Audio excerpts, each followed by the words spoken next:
ገደብ አልባ አስተሳሰብ ወይም ዘ ማይንድ ሴት።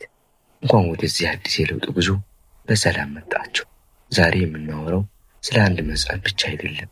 ዛሬ የምናወራው ስለ እናንተ፣ አዎ ስለ እናንተ እውነተኛ ማንነት።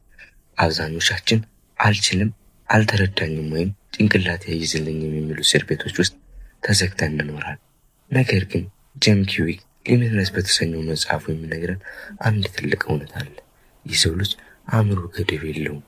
ገደቡ ያለው እኛ በራሳችን ላይ በተገነባው አስተሳሰብ ላይ ብቻ ነው።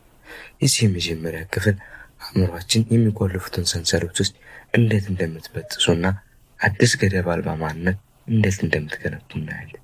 ዝግጁ ናቸው? ወደ ውስጣዊ ዓለም እንግባ። የጄም ኪዊክ ታሪክ፣ የተሰበረ ጭንቅላት ያለው ልጅ።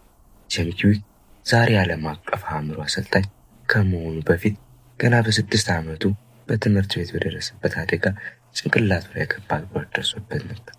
አስተማሪዎቹ የተሰበረ ጭንቅላት ያለው ልጅ ወይም ዘ ቦይ ዊዝ ብሮከን ብሬን ይሉት ነበረ። ማንበብና መጻፍ ለዓመታት ተስኖት ከጓደኞቹ በታች ሆኖ ለብዙ ጊዜ ተሰቃይቷል። ነገር ግን አንድ ቀን እንዲህ ብሎ አሰበ። ችግሩ የኔ ጭንቅላት ሳይሆን እንዴት እንደምማር ማንም አለማስተማሩ ነው። ከዚያ ቀን በኋላ ጄም ስለ አእምሮ አሰራር ማጥናት ጀመረ።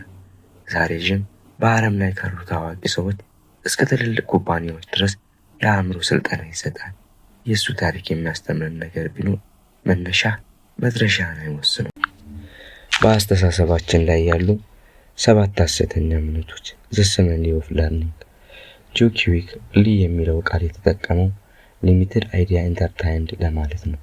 እነዚህ በጭንቅላታችን ውስጥ የምናስተናግዳቸው የተገደቡ ሀሳቦች ናቸው። የሐሰተኛ እምነትና እውነተኛ እምነት። የሐሰተኛ እምነት ብልህነት የተፈጥሮ ስጦታ ነው። እውነተኛ እምነት ብልህነት ልክ እንደ ጡንቻ በልምምድ የሚጎለበት ነው።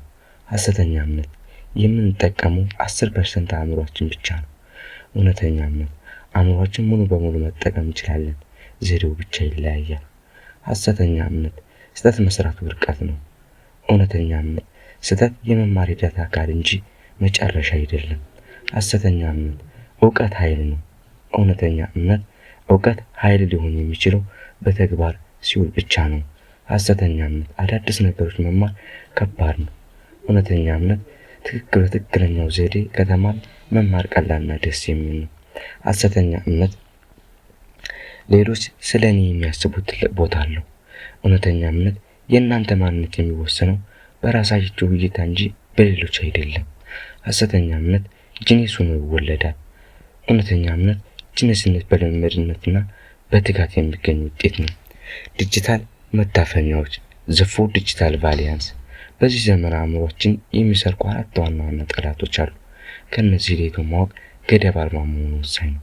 ዲጂታል ዲያሎጉ፣ የዲጂታል መጥለቅለቅ። በመጠን በላይ መረጃዎች መቀበል አእምሮአችን እንዲደክም ያደርጋል። ዲጂታል ዲስትራክሽን ወይም የዲጂታል መከፋፈል፣ ትኩረትን ሰብስቦ አንድ ነገር ላይ መቆየት አለመቻል።